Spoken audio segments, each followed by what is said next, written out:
Green.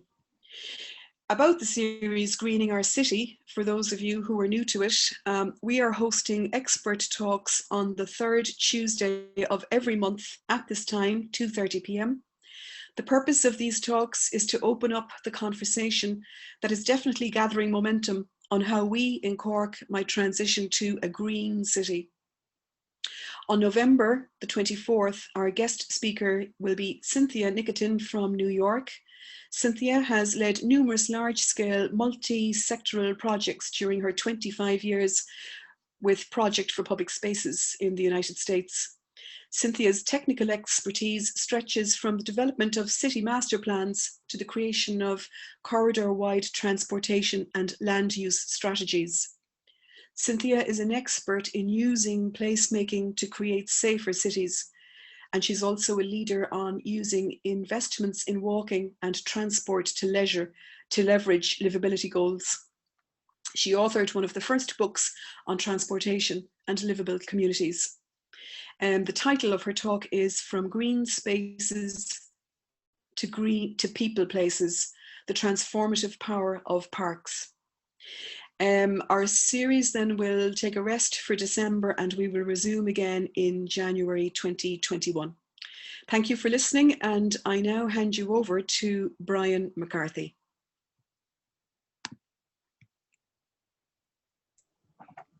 Thanks very much, Maria. Hello, everyone. My name is Brian McCarthy from Cork Rooftop Farm. We founded Cork Rooftop Farm in the start of the first COVID-19 lockdown. I have a fresh flower wholesale business, had to close down. I lived adjacent to a rooftop, and myself and my friend Tyann Carlos started the rooftop farm in late March, initially as a homestead operation. The farm is located on 5 meters above ground level and is adjacent to Cornmarket Street and Lavitt's Quay. And due to the reaction received on both social media and conventional media, we decided we would make a business out of it. So we developed a business plan in late May, and we have been executing against that since. So we have an area of 6,800 square feet on top of our rooftop. We have one lean-to greenhouse, which we use for propagating microgreens and our startup plugs. We have an 80-meter polycarbonate greenhouse, which we have for our grow towers, which are arriving this weekend from the United States, which will allow us to grow 4,500 plants. So the grow towers enable us to use our vertical space, and being limited in our square footage, we have to use the most of what we have in that regard. So we also have 150 meters squared in soil-based raised beds. We have a chicken coop with six hens, beehives, and a large meadow flowers area, which promotes biodiversity and the ecosystem on our rooftop, because it was non-existent, I suppose, when we started. We're growing around 45 different varieties of leafy greens, vegetables, and herbs, and those are all going available on our website in the coming weeks. So I said I'd talk a bit about, what the benefits of rooftop farms are in cities. So there are a number of them. One very strong one is rainwater retention and stormwater management. So we harvest a lot of the rainwater that comes off the roofs adjacent to our rooftop. And let's go back there.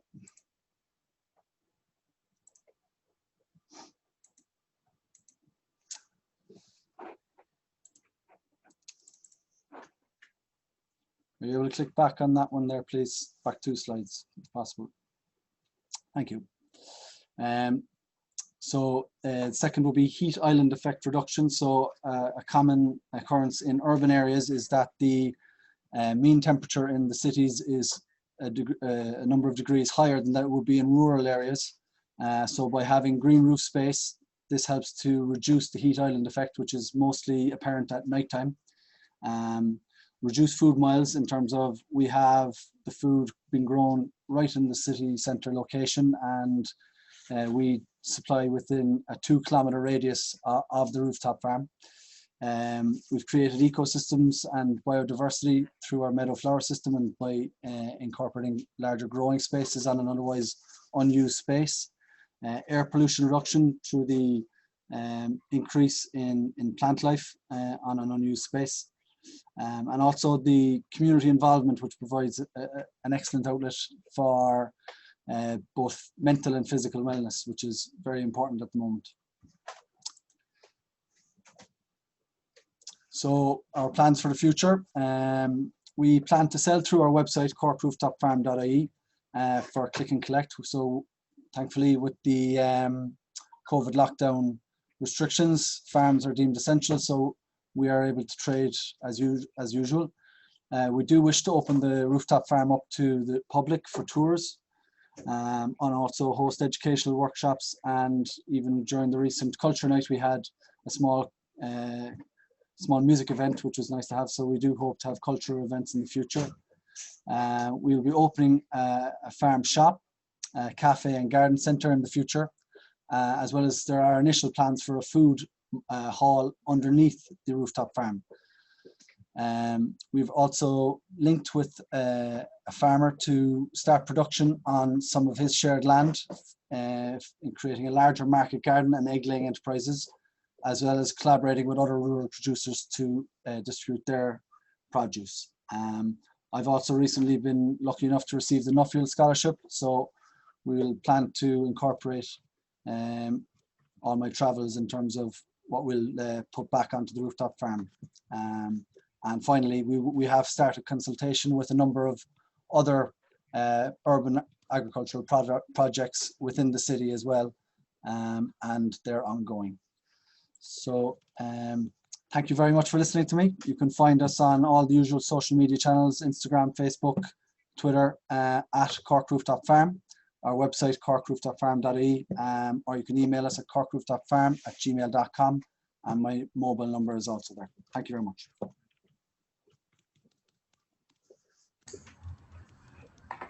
Thanks for that, Brian. My name's Denise Cahill. I'm the Healthy Cities Coordinator. I'm going to introduce Trevor in a moment, but there's just one or two questions there, Brian, if it's okay for you while we're getting Trevor set up. Yeah, no problem. Lots of people really interested and really keen about what you're doing, and I know I've certainly heard lots of positive feedback. It's a really great innovation for Cork City to have a rooftop farm, so we're delighted to have you here today. Thanks.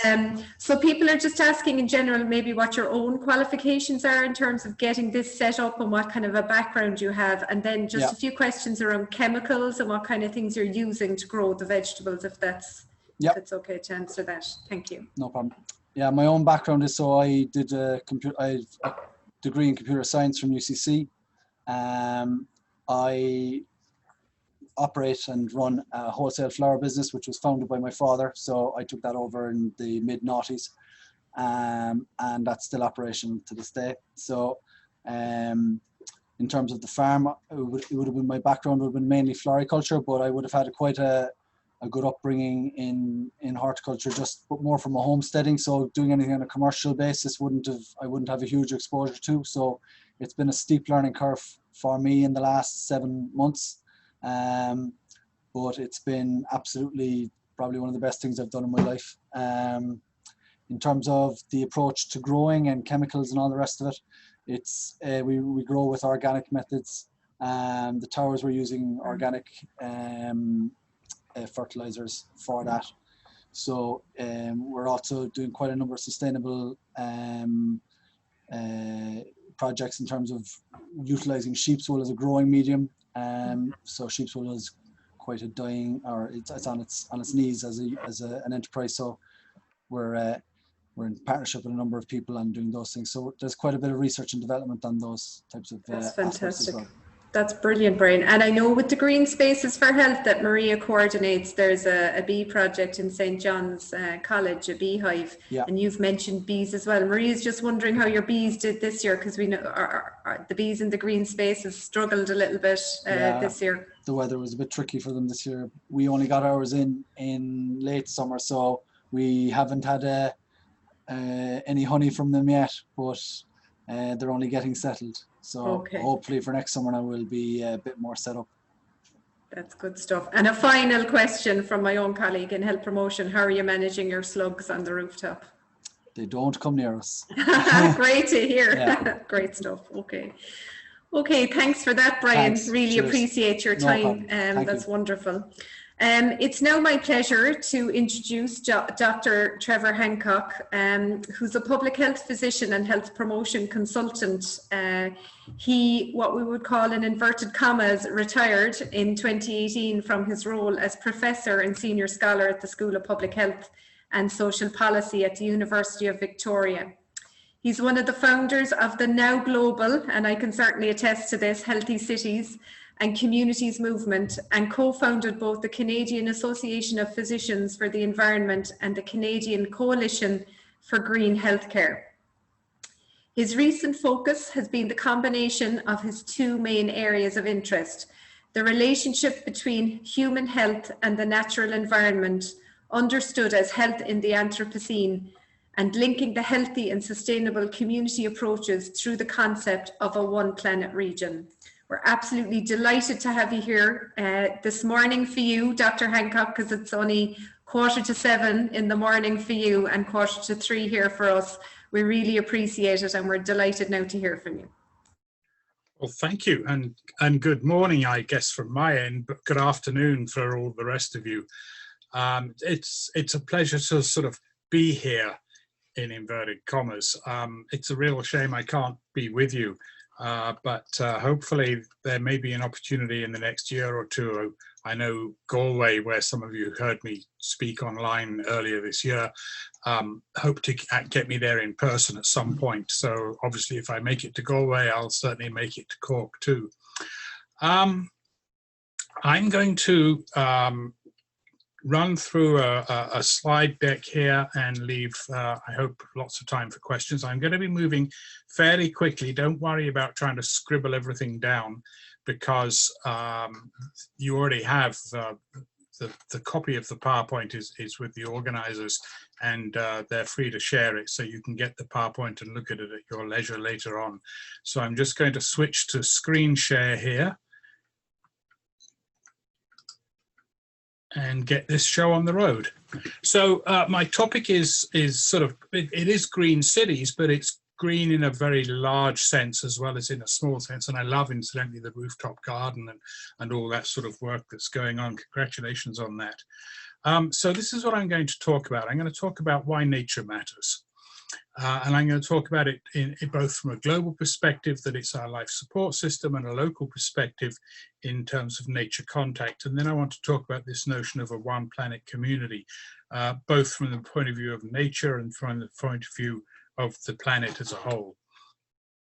So globally, of course, nature matters because it's our life support system, but it also matters at a very local level because just being out in nature is good for us.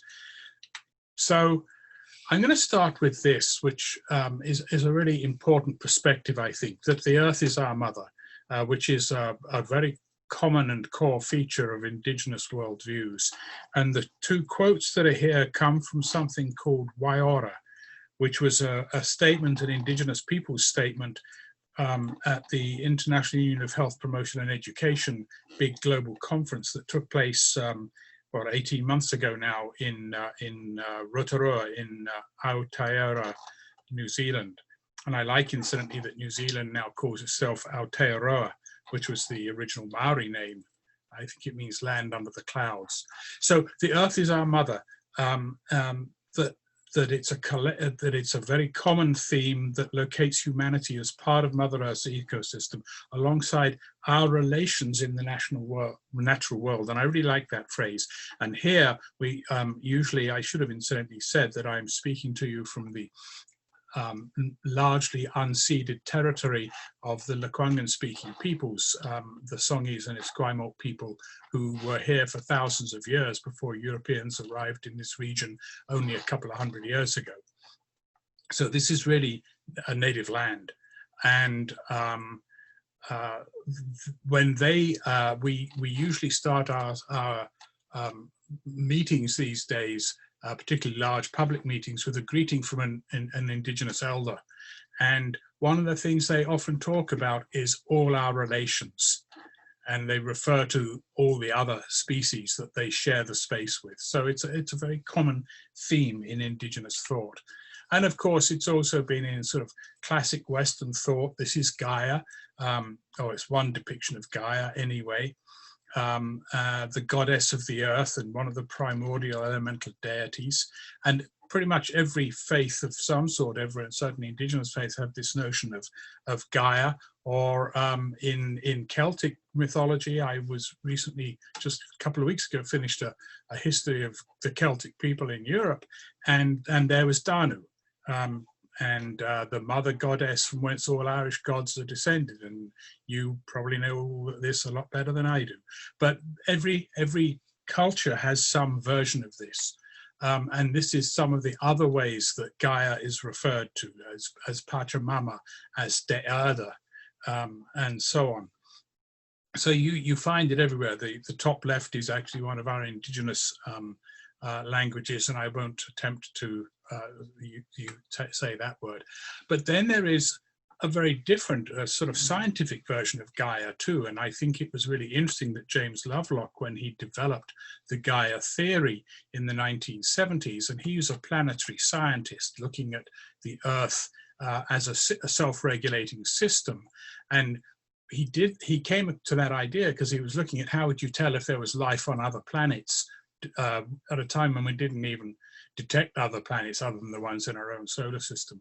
And so he came up with, he called it the Gaia theory, the theory that essentially the Earth behaves as a single self-regulating system. We might call it an organism if you like, comprised, and this was really important, of physical, chemical, biological, and human components. So we're part of Gaia. And this comes from something called the Amsterdam Declaration on Earth System Science, about 20 years ago now.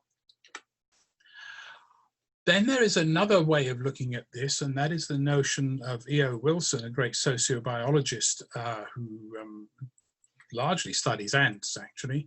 But he came to this notion of biophilia and wrote about it quite a lot in the 90s, 80s and 90s. The connections that human beings subconsciously seek with the rest of life.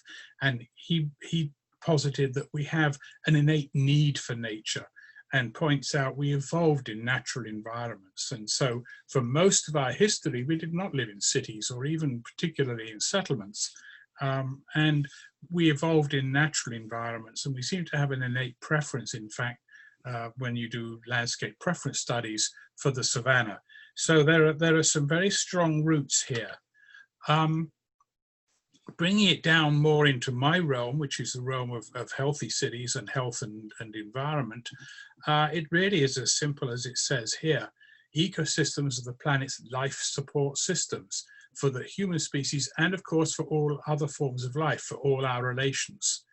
And so we need, in fact, and as do they, food and water and clean air and shelter and so on. This comes from the UN's Millennium Ecosystem Assessment, which was set up by the UN Secretary General in 2000 and involved, among others, WHO, the World Health Organization, and reported out in 2005. And it was one of the first sort of UN major assessments. And at the heart of this assessment, they wrote, is a stark warning that human activity is putting such a strain on the natural functions, and this is really important from a population health and future perspective, the ability of the planet's ecosystems to sustain future generations can no longer be taken for granted. That is, when you step back and look at it and think about it, an astounding statement and a very troubling statement. And it's not the only one, and I'll come back probably to a couple of others. The way that we've approached it, I was asked to chair a work group of the Canadian Public Health Association in 2012, and we reported in a quite large report in 2015 on what we called the ecological determinants of health. So in my world, there had been a lot of focus on the social determinants of health, so housing and poverty and food access and social status and all of that, but almost nothing about the ecological. So we wanted to redress that balance. And so we talked about the ecological determinants. And of course, as I've already touched upon, the Earth provides the essentials of life: oxygen, water, food, materials, fuels. Look around you. Every single thing you see around you came originally from the Earth. It didn't appear out of thin air. It wasn't dropped on the planet by aliens. It comes from nature. And in addition, there's a set of so-called life support services or ecosystem services, such as protection from ultraviolet radiation, waste decomposition and recycling, and of course, a relatively stable and benign climate. So for the last 11,000 years, since the dawn of so-called civilization and farming 11,000, 12,000 years ago, after the last ice age, we've had, we may not sometimes think it, but we've actually had a relatively stable and benign climate.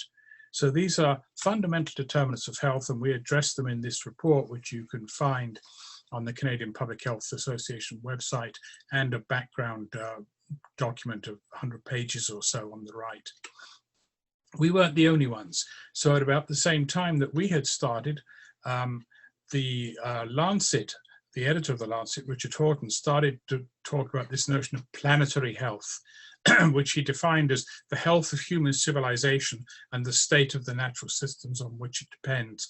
And that led to a joint Rockefeller Foundation and Lancet commission on planetary health. And you'll notice the subtitle is Safeguarding Human Health in the Anthropocene Epoch.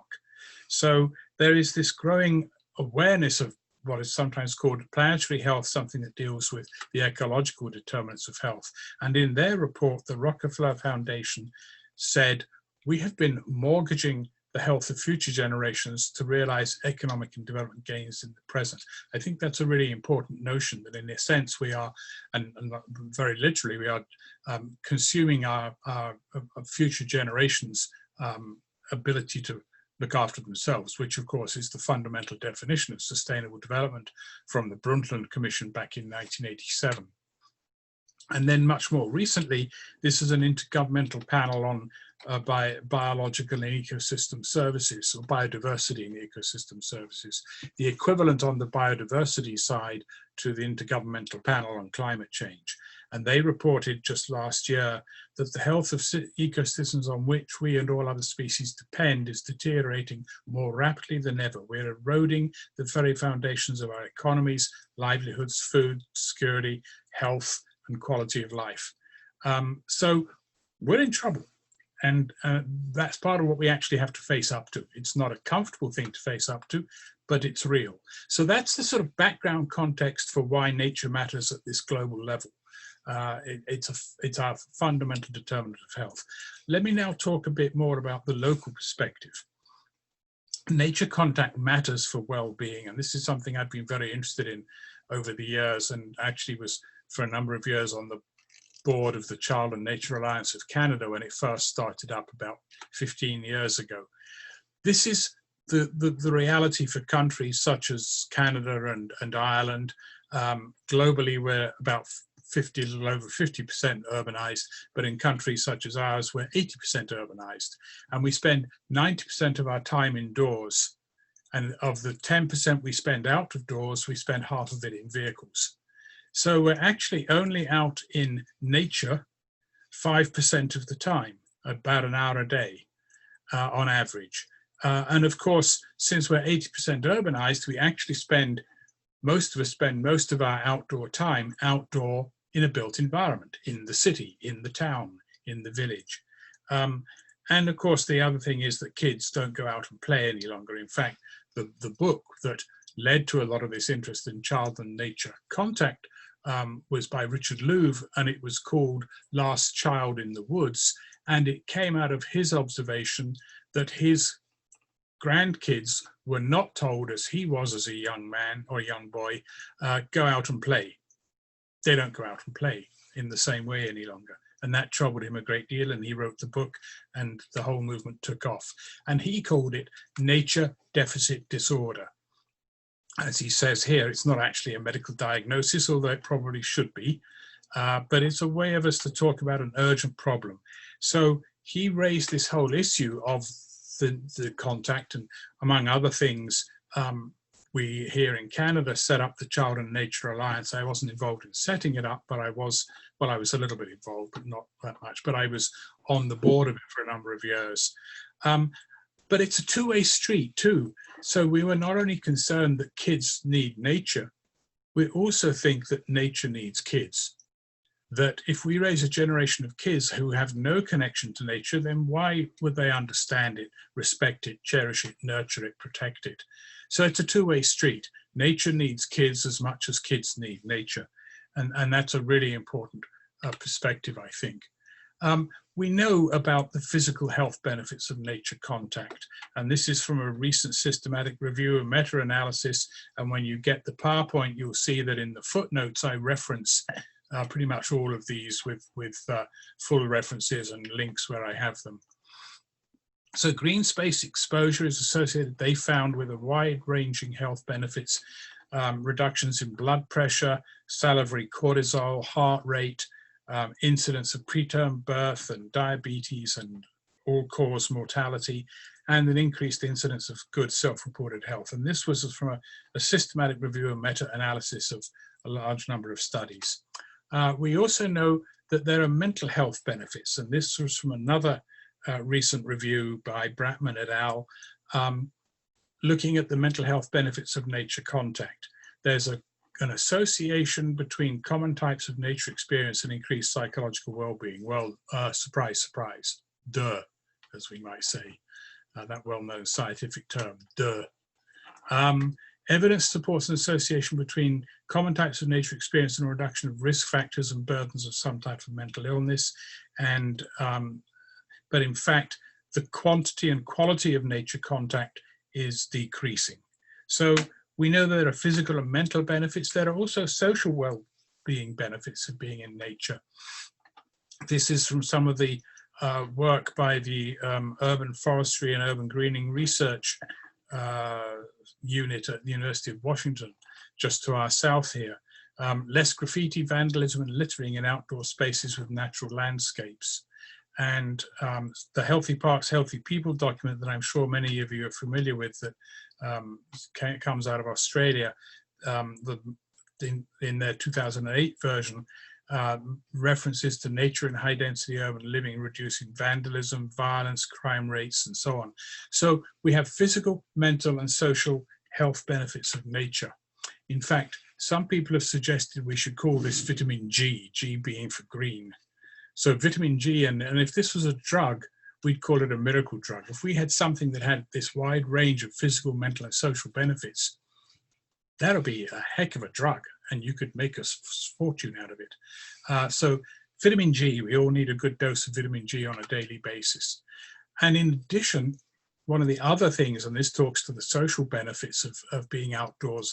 This, I don't know if any of you have ever seen this study. It was actually, I'm not sure it was a study, it was a story really, came out of Sheffield. I very much relate to this because my father's from Sheffield, and this could have been him. So it starts with the great-grandfather, George, who was aged 8 in 1919 and was allowed to walk 6 miles to go fishing. My father, who lived in the centre of Sheffield, used to talk about doing exactly that. I'm not sure he was 8, but he was certainly quite young. But by the time you get to the great-grandson, Ed, who's now 8, he's only allowed to walk on his own to the end of his street, which is 300 yards. And over the generations, you can see the roaming distance shrinking.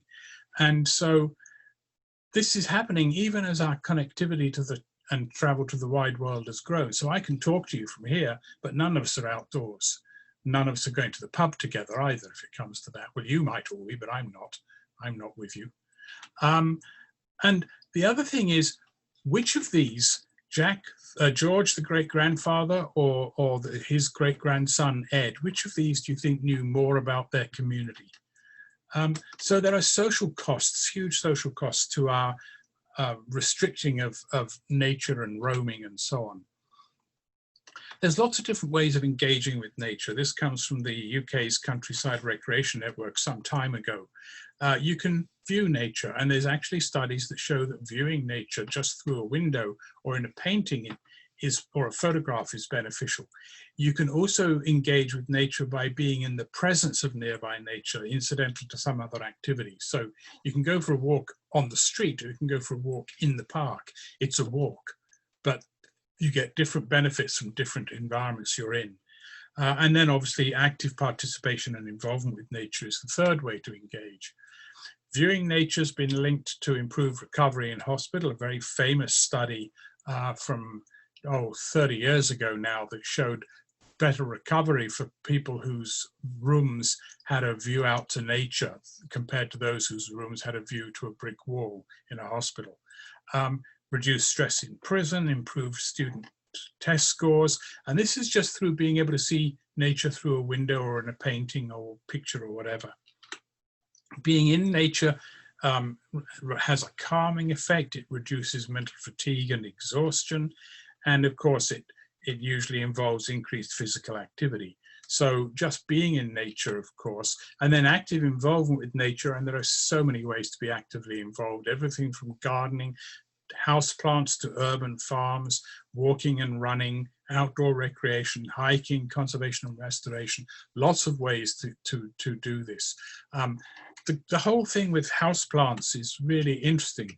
I don't know how many of you have houseplants, but the interesting question to ask is why? Why do we have houseplants? I think it goes back to biophilia. We have an innate need to connect to nature, and we can connect to nature by bringing nature inside as well as by going outside to nature. And that's, I think, why we have houseplants.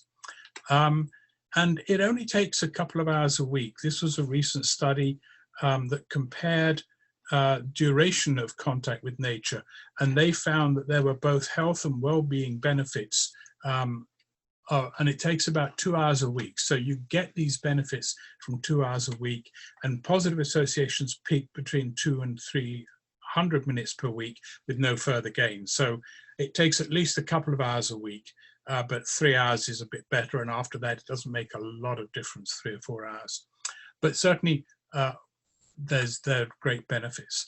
So that's all by way of context. Let me bring this down to some local stuff and towards a One Planet community.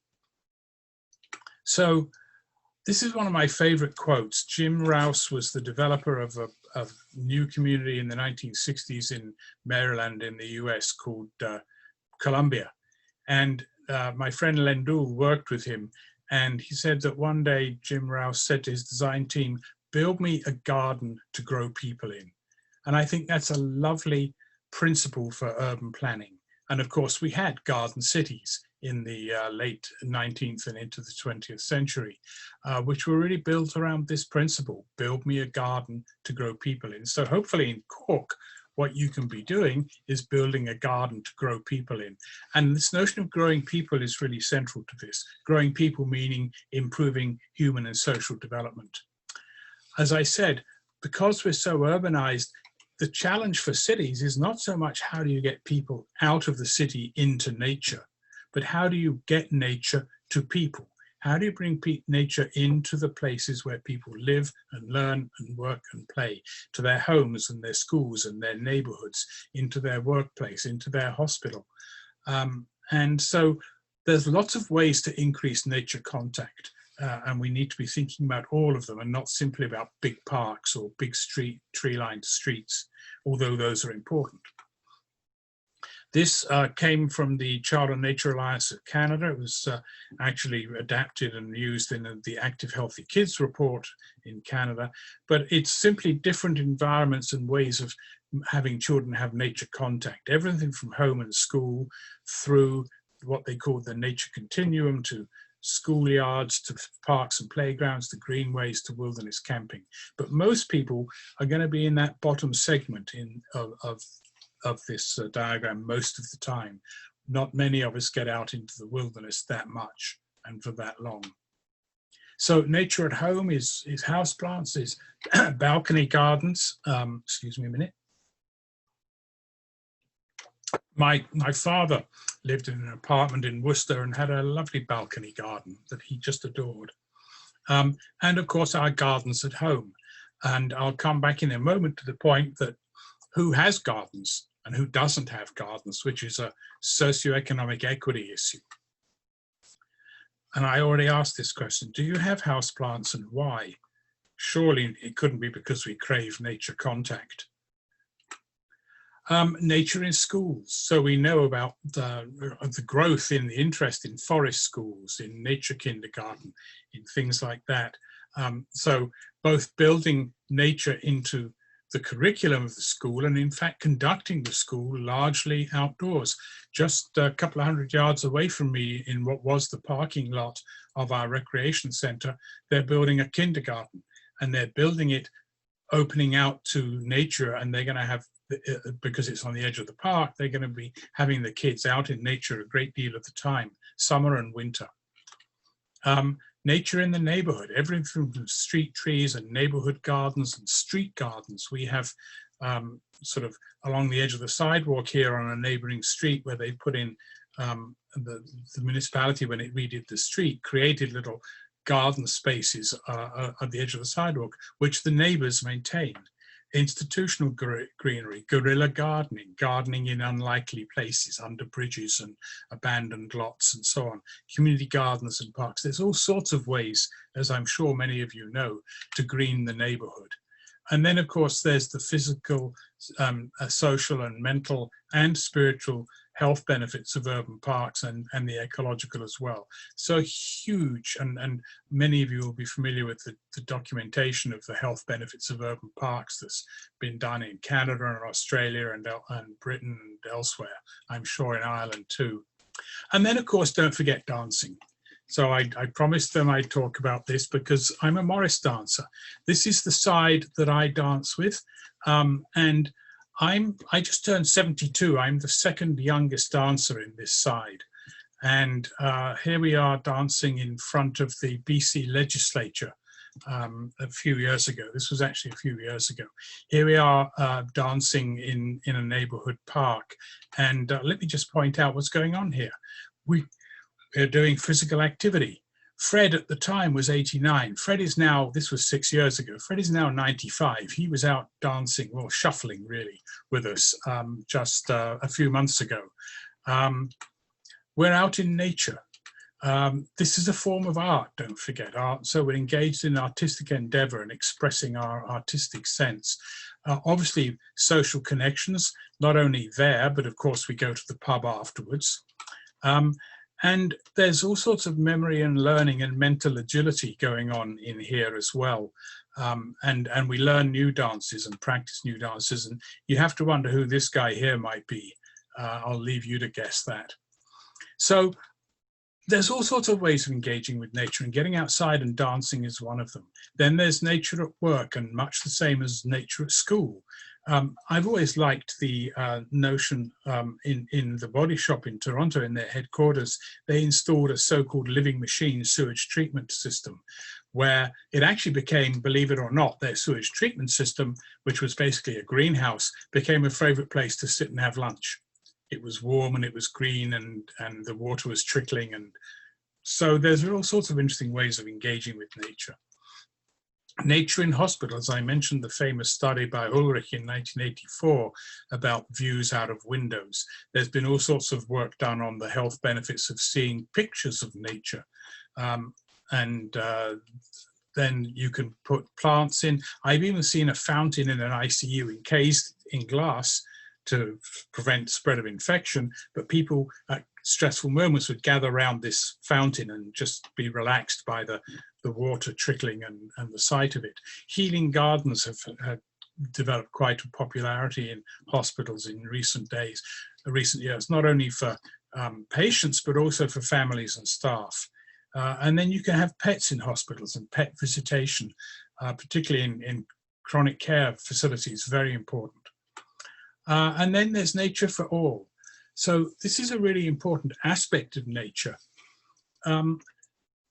Given that we face, and we know we face, great inequalities in health everywhere, how do we ensure that we get that the people who are the most disadvantaged get the benefits of their dose of vitamin G? And one of the things that we know is that access to parks is inequitably distributed. and low-income populations have less access and lower quality parks than high-income populations. But if you think about who has the greatest need for vitamin G contact is not high-income people. They can get away out into nature. They can leave the city. They can go abroad. They can go off and have a holiday. They probably have their own gardens. In America, they might have their country club. They have all sorts of ways of getting access to nature. The people who don't have access to nature are people at the lower end of the income spectrum. And so how do we ensure that they get the benefits? And also, how do parks meet the needs of ethno-racially diverse communities? So different cultures have different requirements for parks. When I worked in the city of Toronto, the Parks Department was quite engaged in looking at how do, for example, South Asian families use parks or expect parks, or Chinese people, because we're a very racially diverse city. Obviously, how about age-friendly parks? How do you make sure that parks cater for all ages? And putting out lots of benches so people can sit down is an important way to do that. And then how do you bring nature indoors into their living and working environments? The policy response is what's known in my world as proportionate universality. It comes out of Sir Michael Marmot's review for the UK government of health inequalities in 2010. To reduce the steepness of the social gradient in health, actions must be universal, but with a scale and intensity proportionate to the level of disadvantage. So what does this mean? It's very simple. People living in poverty need more parks, they need more beauty, they need more public transit, they need more energy efficiency than people who live in better off neighborhoods in order to compensate for the disadvantage they experience. So if you look at how we've actually built parks, we've tended to build better and more parks in higher income neighborhoods. That's completely the inverse of what we should be doing.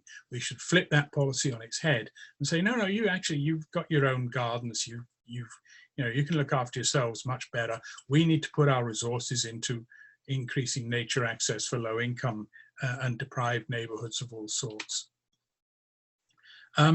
And then there are aspects of nature that go beyond those benefits. And this is, I helped to put together a Healthy Communities Practice Guide a few years ago, I think about 10 years ago now, for the Canadian Institute of Planners.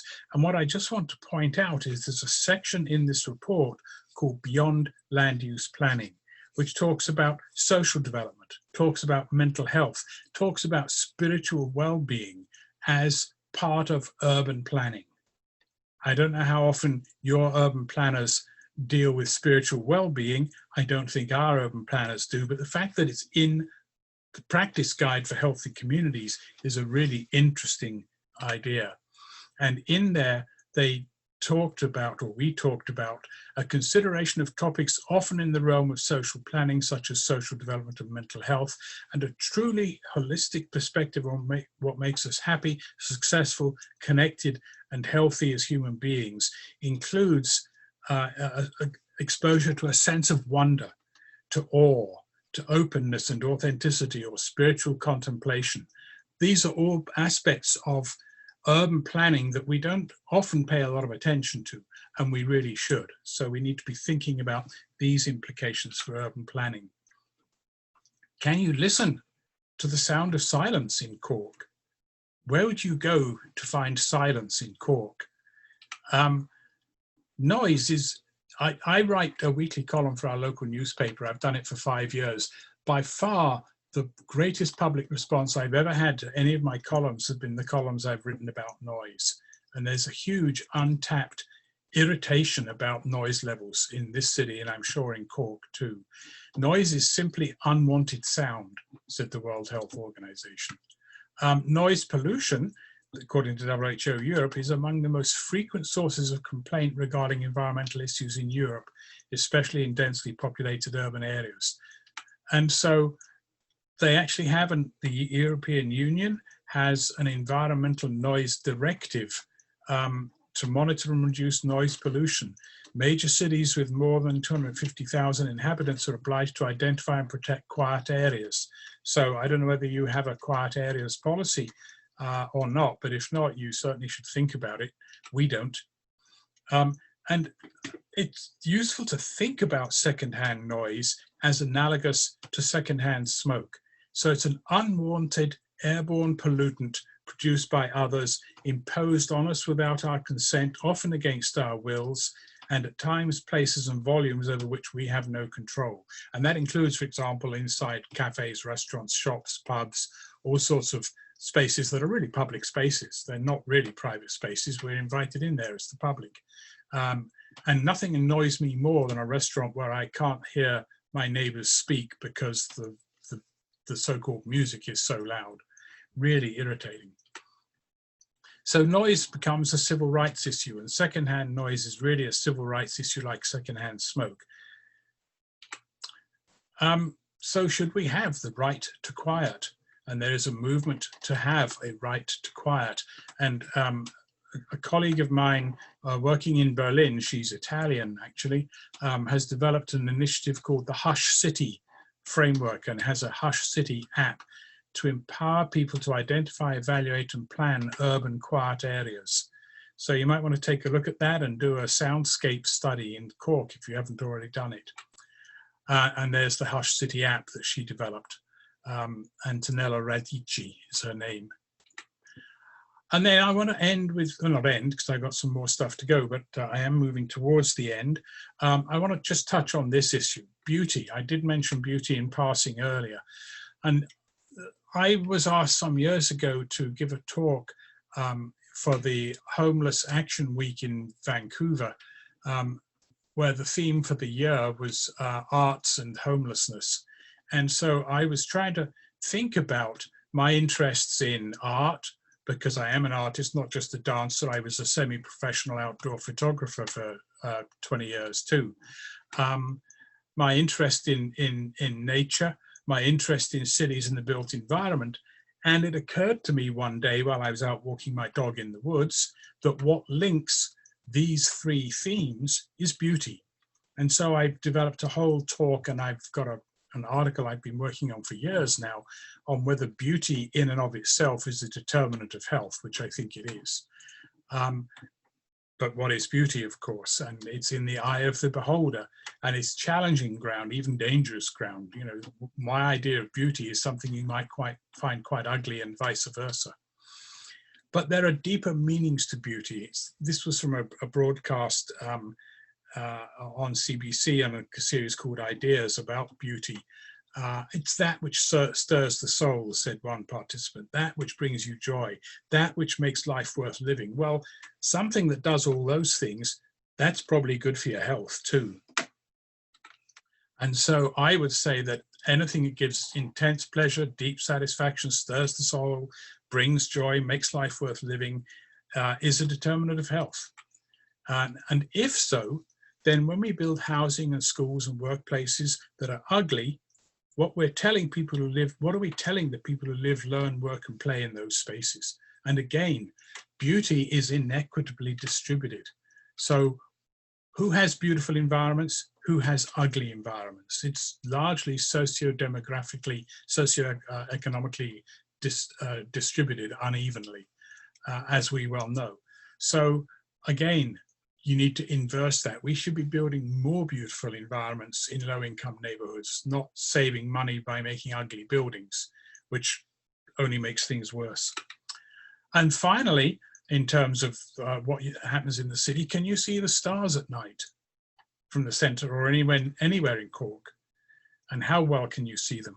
Light pollution is a major environmental and health problem known to be associated with depression, insomnia, and other health disorders. And if we can't see the stars, there's a famous story out of Los Angeles, 1994. There was an earthquake, the power was knocked out, and people were calling the emergency services, saying they were seeing this strange giant silvery cloud in the sky, and they were afraid. Was this aliens coming to invade? No, it was the Milky Way. They had never in their lives seen the Milky Way, and so they were actually scared by it. Quite fascinating how disconnected we can become. And if we can't see the stars at night, how do we know our place in the universe? if you haven't lain on your back and looked up at the dark night sky and been overwhelmed by the immensity of it, how do you know your place in the universe? So I want to end with this. So we've gone all the way down to the local. Now I want to come back up again to taking our fair share of the planet. In Canada, we act as if we had this. We act as if we had 4 3/4 planets. Our ecological footprint, according to the Global Footprint Network, is 4.75 Earths. In Ireland, you act as if you had this. Your ecological footprint is a lot better, but it's still 3 Earths. But in actuality, this is what we have. We have 1 Earth. So we need to go from our 5 planets or your 3 planets down to 1 planet. And so I think it's the greatest challenge we face in the 21st century. Not only how do we do that, but how do we do that in a way that is equitable? How do we do it in harmony with each other and with nature? And how do we do it while maintaining good health for everyone?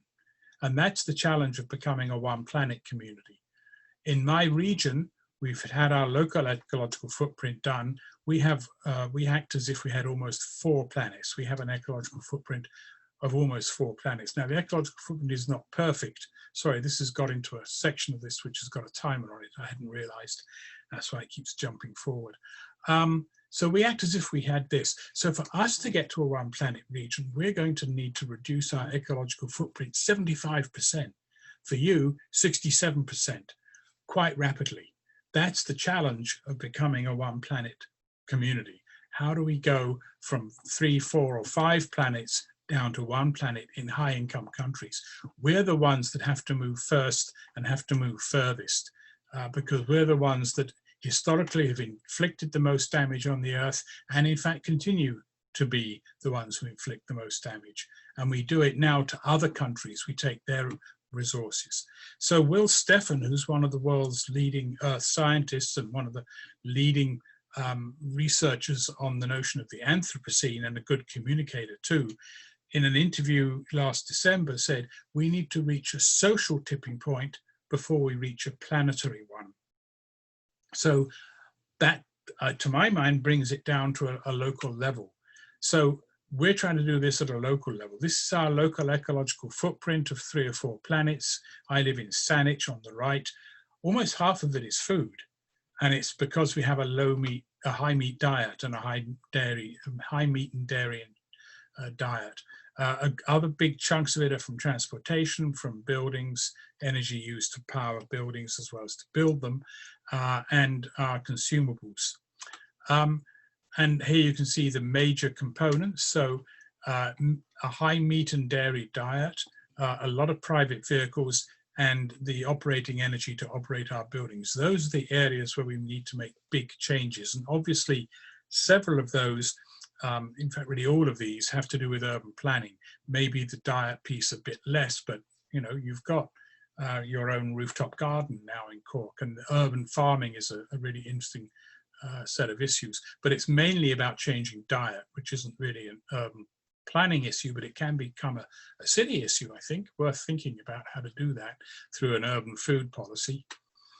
And so we're working in Saanich, in fact, has become one of 5 municipalities around the world to be part of a city, of an international project on 1 planet cities. And I had nothing to do with this. It came along, but it's something we're building on. The really important thing here, Bioregional is a UK-based non-profit consulting company. They've been pushing the 1 planet idea for about 20 years now. And they have this set of 10 principles, but what I've just indicated here, importantly, is that the top 3 principles are health and happiness, equity and local economy, and culture and community. So this isn't just about the usual suspects of sustainability. This is integrating social and human development with sustainability, which is what I mean by 1 planet living. And there's all sorts of co-benefits of becoming a 1 planet region, if we can go there. There are co-benefits in terms of healthy eating, physical activity, air pollution is reduced, healthier built environments, we address climate change, we address social capital, and so on. And I'm not going to spend the time at this point going into all of those co-benefits. So here what we're doing is Conversations for a One Planet region. This is the name of a new NGO I've set up locally, and it's simply to get conversation going. Our concern is we're not even talking about this. We're talking about climate change, but we're not talking about all the rest of the things that constitute the Anthropocene. So ocean acidification, high levels of pollution, resource depletion, extinction crisis, all of that, they all together constitute the Anthropocene. We're not talking about the big set of challenges. We're talking about the one big challenge of climate change. We need to expand that conversation. So we're really just about that. Our mission, as it says, is to establish and maintain community-wide conversations about one planet living in a one planet region and how we get there. And we believe very firmly that first we need to talk and learn about it, then we need to imagine it. If we can't talk and learn about it, we can't begin to imagine an alternative. If we can't imagine it, we can't design and build it. And so how do we bring about cultural change, in essence? So we're in the business, we think, of cultural evolution. And this is our website. And in fact, we have monthly conversations currently online, and we're looking at things like kitchen table conversations, charrettes. So neighborhood charrettes to design and build, or to imagine and design your neighborhood as a one planet neighborhood, bringing together design professionals and local people to do workshops. We're probably going to have to wait until we can get together in person again to do that. But those are some of the sorts of ideas that we're trying to cultivate. And with that, I will leave it and turn it over to you. We've got, what, almost half an hour for questions and comments. Thank you very much. Thank you, Trevor. That was incredible. Some really good positive feedback coming in on the chat box. So I'm just going to encourage you, if you've questions, to continue to post them in the chat box, and I'll try and cover them now with Trevor for the next half an hour. That was a wonderful presentation, and I have to say, from my perspective as the Healthy Cities Coordinator, it's just wonderful to hear the way you've connected health, nature and planning all together, and I'm certainly looking forward to reading that document that incorporates spiritual health into planning. Just from my questions, I suppose, just to kickstart things, you know, during this pandemic, I feel there's been, certainly in this part of the world, there's been a change in perspective, and we definitely, in Ireland and in Cork, there was a sense that during lockdown, people were definitely connecting with nature more in their local area. I'm just wondering, is that openness what we need now to reimagine the cities and our planning for the future, as you've just referred to? You know, to imagine it, we have to design it. Do you think this is a timely time for that to happen now? Yeah, I think that there's been a lot of interest here and around the world in this possibility, and the way that I've expressed it and others is there's a notion of resilience, and there's kind of, I'd say these days, an old-fashioned notion of resilience, which has to do with bouncing back. A resilient community can bounce back from adversity.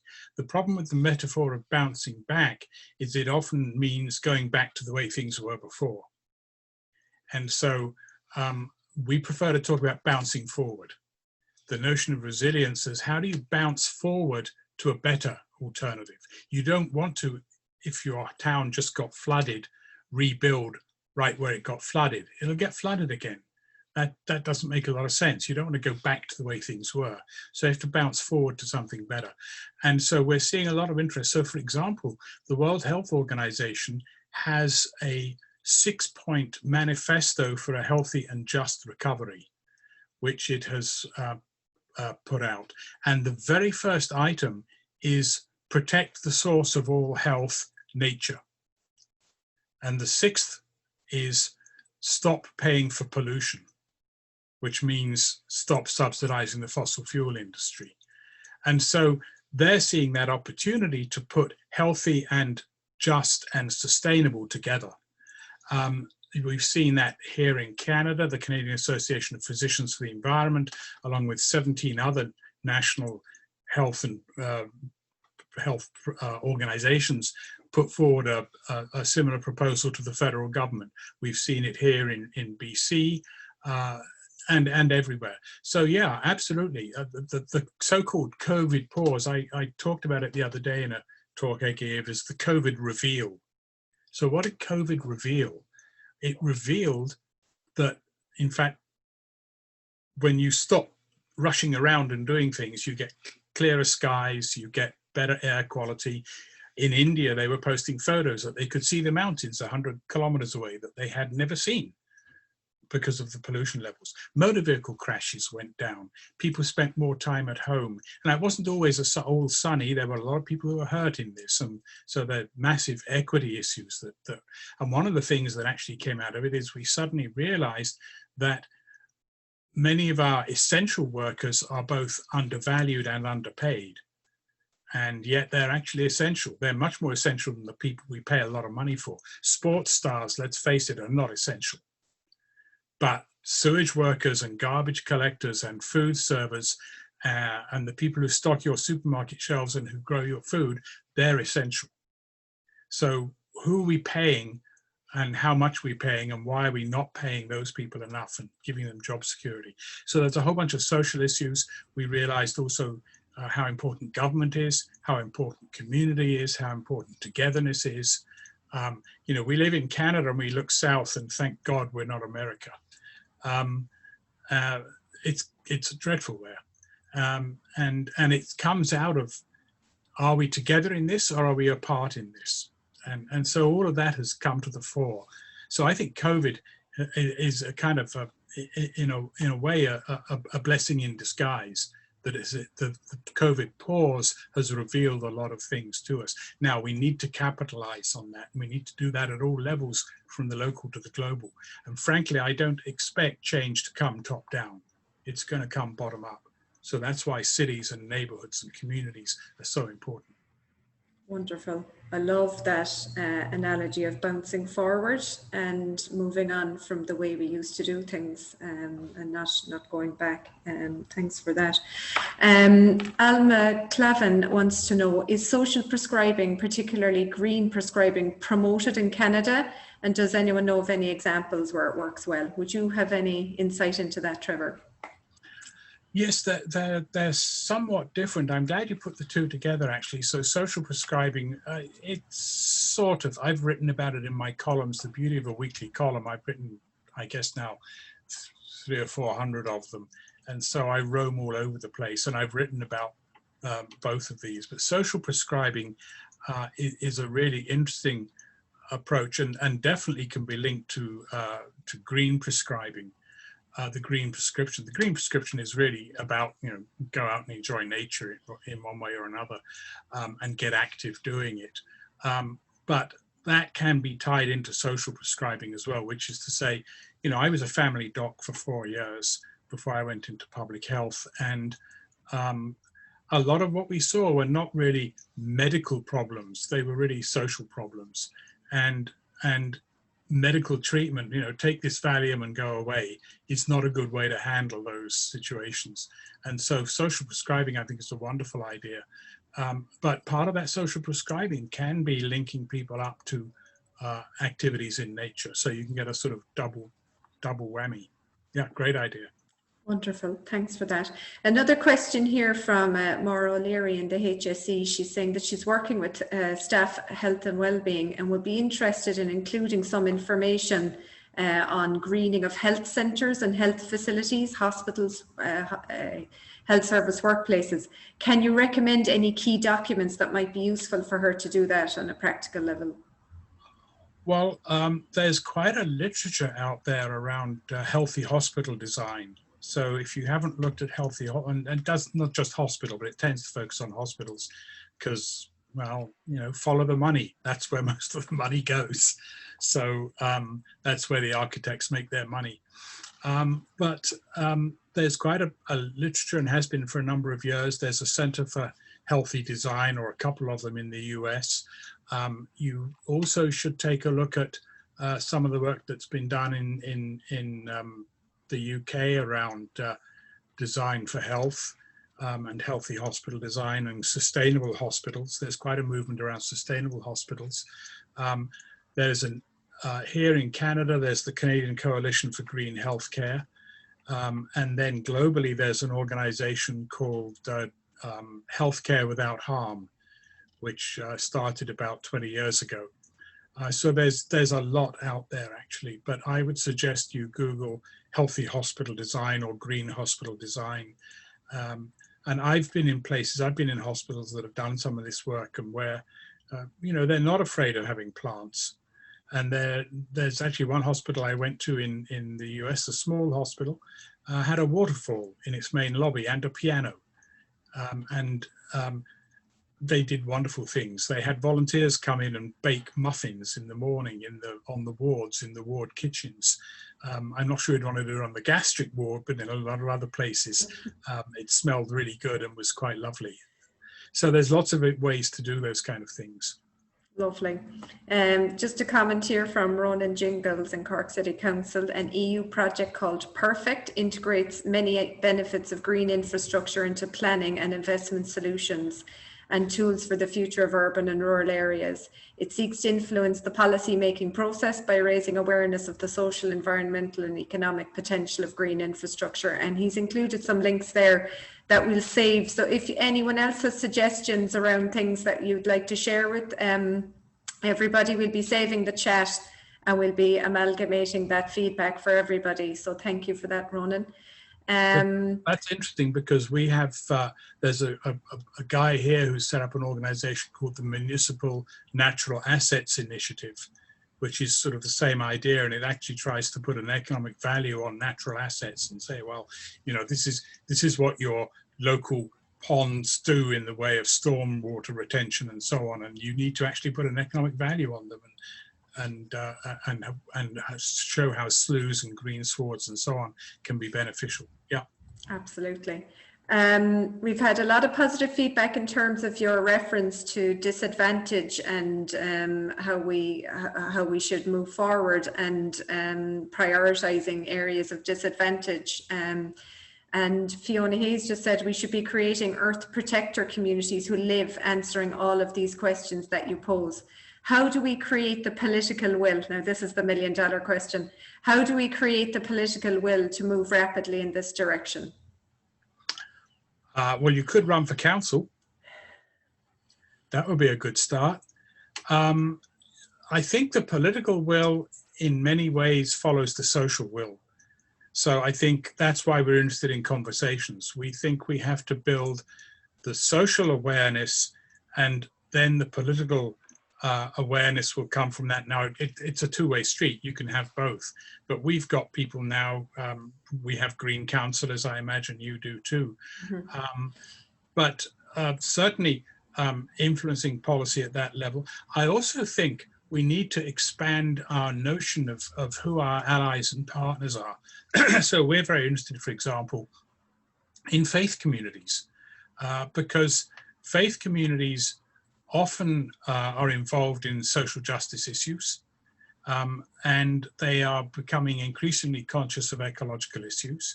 We've had one of the local churches here has done a whole series of talks that I've spoken at on eco-justice, and so integrating those two ideas. So I think faith communities, and not just Christian, obviously, but all faith communities, usually have as one of their core precepts notions of the Creator's creation, or whatever you want to call it, the earth. The Pope, for example, I don't know how many of you caught the global launch of Countdown, which is this year-long initiative that TED Talks have done in conjunction with Christina, what's her name? That's gone. But she was the co-chair of the Paris Climate Conference. There it is. Yeah, thank you. So they've launched an initiative called Countdown, and it's a countdown towards the next global climate conference in Edinburgh a year from now. And it just launched last week.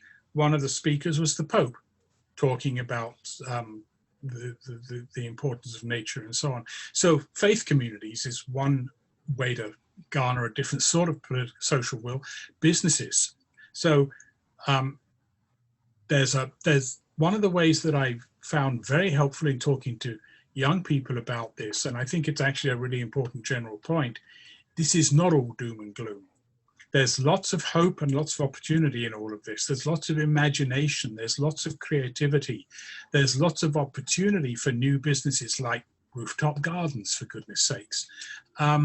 So who are the new emerging green social entrepreneurs that we need to be working with? And how do we help them grow? And how do we ally with them so that that part of the economy grows while another part shrinks? And so we're seeing that, for example, how do you get, we talk here, and I'm sure you do there, about the just transition. So as we transition off fossil fuels into clean and green energy, how do you do that in a way that is socially just? Because you've got a lot of people who are going to lose their jobs, and you're going to have a lot of jobs that are being created. And so that transition has to be socially just. Mm-hmm. So there's all sorts of opportunities to work with in fact, social justice folks, faith communities, new businesses, and so on. And I'm sure you can think of your own list of unusual partners. Great, Trevor, thank you. And I know in Cork, Maria might be able to refer to this later, there is the eco-congregations, and there's a number of them across the city, and maybe that's something we can feature in terms of what's going on in Cork City in a future series. So thanks for that. And also in relation to running for council, I suppose, we're very lucky. We have a couple of councillors here online that are tuned in and want to learn. And Kieran McCarthy, who's one of them, has said, many thanks to you, Trevor, and can he ask you to say more about how to engage the general public and local government? As a councillor, I suppose he's keen to learn about that. Well, I think that in terms of engaging the general public, that's what we're trying to do through the conversations. And so the way the conversation started was quite interesting. I started a group at the university before I retired called UVic in the Anthropocene. Looking at what is the role of the university in addressing this huge issue, the ecological and social and economic and all these other dimensions of becoming of addressing the Anthropocene. And that incidentally includes the humanities and the arts, or needs to. So there's one of the other sets of unusual allies I should have mentioned is the arts community. And there's a huge amount you can do in working with the arts community, many of whom are engaged in social and ecological concerns or reflecting them in their art. So it's all of that. So we were going to do a public forum and a day-long engagement process. And we realized that we couldn't address all of this in just one day. So we started having monthly conversations where we just brought people together to talk about the issues and had a speaker to start it. We go for 2 hours. We meet now, or we were until COVID. We're meeting in the public library, which is free space. And we had a room there, and we'd get 40, 50 people maybe. Now, there are problems with that. What we ended up with was the usual suspects in the room. Now, they're quite, to some extent, a powerful group of allies, but it is the usual suspects. So now we're thinking about how do we broaden that. So we've obviously had to go online.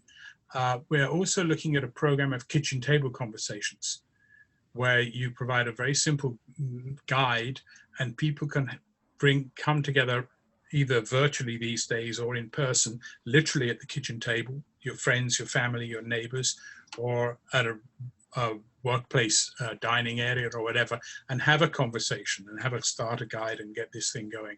So how do you do that? How do we work with the ethno-racially diverse communities that are often not part of the sort of establishment system? So how do we work with them, reach out and involve them? First Nations in our case, in particular, who have a very deep understanding of this, dating back thousands of years, in fact. So I think it's all of that we need to be talking about it. And if we're not talking about it, politicians aren't going to pay any attention to it. They're not generally there to launch brand new ideas that no one's ever thought of. Sometimes you do get that in politicians, but mostly, you know, what's that old phrase? You don't want to get too far out of the parade and turn around and find out no one's following you. So, and so politicians tend not to get too far out ahead. So there has to be a groundswell of social discourse. It has to be on the social agenda to become part of the political agenda. And then you can start to make things happen.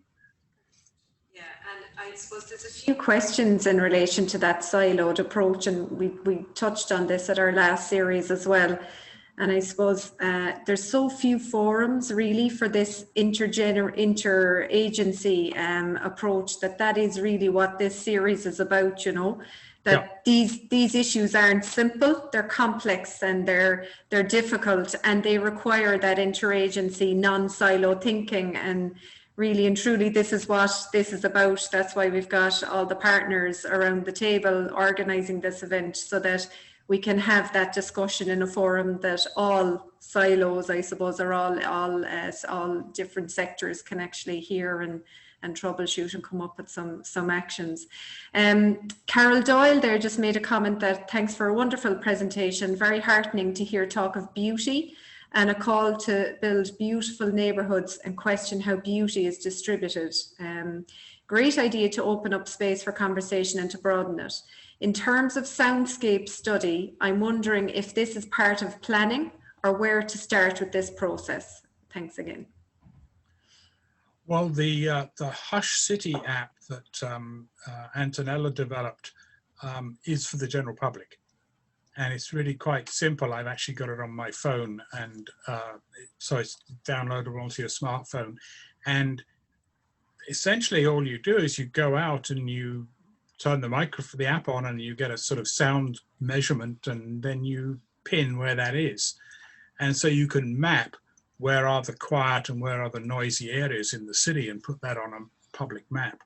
And so it's a public engagement tool. It's sort of citizen science in a sense, that and citizen science is another good way to go for a lot of this, incidentally.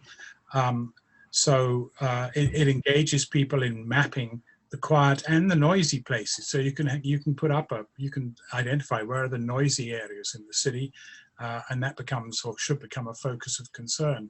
And particularly in the EU, where you've got an EU directive and things like that, I think that's worth looking at. Incidentally, on the topic of noise, I love the comment in the chat box that I caught. At the moment, the airport in Cork is one of the most silent places. Yeah. But I hadn't thought about that. It's true. It's true here too. But both noise and sound, noise and light, we tend not to pay enough attention to those, and yet they're real irritants for people, particularly noise. Thanks for that. Dan Boyle just wants to make the comment, thanks for your presentation. Again, lots of positive feedback, Trevor. I'm particularly taken by the correlation that more and better planting acts as something of an antidote to dampening vandalism and antisocial activities. And I know with the Green Spaces for Health work again in the city that we certainly have seen that in terms of some of the work in the South Parish area, and Maria can talk about that as well. Another question comes in around... Let me just pick up on that, because one of the things that have been learned both from parks planning and from community gardens, there was, for example, so in Toronto, our public health department, or I was working there in the 1980s, we helped to start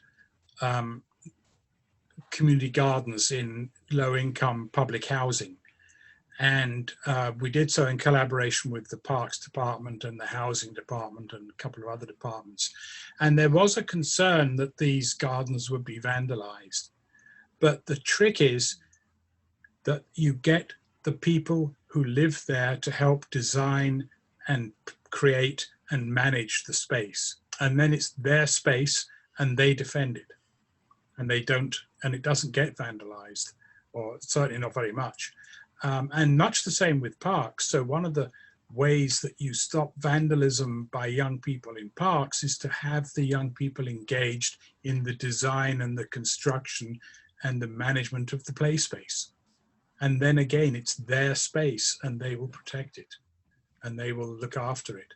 So that's one of the lessons we've learned. You have to engage people and make. There was a famous story, well, I'm not sure it's a story, but it really irritated me years ago now.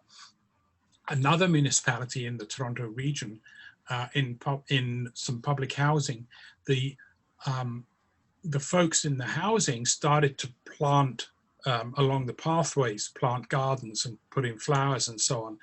And they were told to stop because that was city worker work, that was union work, and they weren't allowed to do it, which was just unbelievably stupid. Just completely the wrong way to go about it. So no, you've got to engage people, and it's the same with our sort of street edge gardens that we're seeing, things like that. Yeah, and that, I mean, from our experience, definitely, you know, I would have certainly read that in the literature and, you know, about engaging communities in design. But that's not an easy process, you know, that takes time and it takes really good commitment and groundwork. And I know, again, you know, from various projects, you know, it comes down to knocking on doors and engaging with people on a one-to-one. It's not easily done, and it's not done overnight, but it certainly reaps the benefit in terms of getting people involved. So just one final one, just with your reference to children, and I know it came up there in the chat box as well around the night sky for children and the fascination and the connection to health. You mentioned that nature needs children, and you know, as a mother myself of 2 small children, there's always this fine balance, isn't there, of how do we facilitate their love of nature and I suppose their commitment to nature without placing the responsibility of where nature's at on their shoulders. And I'm talking here about eco-anxiety and the impact that can have on children, you know. Well, I certainly think a lot of the young people involved in the climate strikes and climate action here, they see activism as the antidote to despair. And so getting them involved, encouraging them to get involved. But also I think you have to talk to young people in terms of hope and opportunity. And last year we did a forum. We have a couple of high schools in particular that are very interested in this, and they brought the students to UVic, and they'd had a set of questions that they'd asked, and we had a bunch of profs responding to their questions about all of these sort of sustainability, environmental issues. And I think I was the last speaker. And what I talked about was hope and opportunity. And they were just up and cheering and ranting and so on, because it was all about, well, you know, the way I put it, there's a book by a Canadian activist called Naomi Klein, and it was a book about climate change and capitalism. And the title of the book was "This Changes Everything." And what I've been saying is, well, it's not just climate change that changes everything; it's the Anthropocene that changes everything. But the point about, and the way I put it to the young people was, if this changes everything, then we have to reinvent everything. And in fact, you have to reinvent everything. So you have this wonderful opportunity to completely change the way we do things. You have this wonderful opportunity to be creative and to create whole new ways of doing things, and teach your elders how to do things better and smarter. And so putting it in terms of the positivity, the creativity, the opportunity, we have to do that. It can't just be, oh, the sky is falling. Thanks for that, Trevor. I've been instructed now that our time is up. Maria, do you just want to say some final words? And Trevor, just once again, thank you very much for the generosity of your involvement and participation this morning. And we will be sharing this video and your slides. Thank you for your permission for that on our website. Well, and when I get to Cork, you can buy me a beer. Trevor, thank you so much for such a powerful thought-inspiring, provoking presentation. Absolutely wonderful. You've given us so much to think about, and I do hope our paths cross again and that you do indeed get a chance to visit Cork sooner rather than later. You'll be very welcome indeed.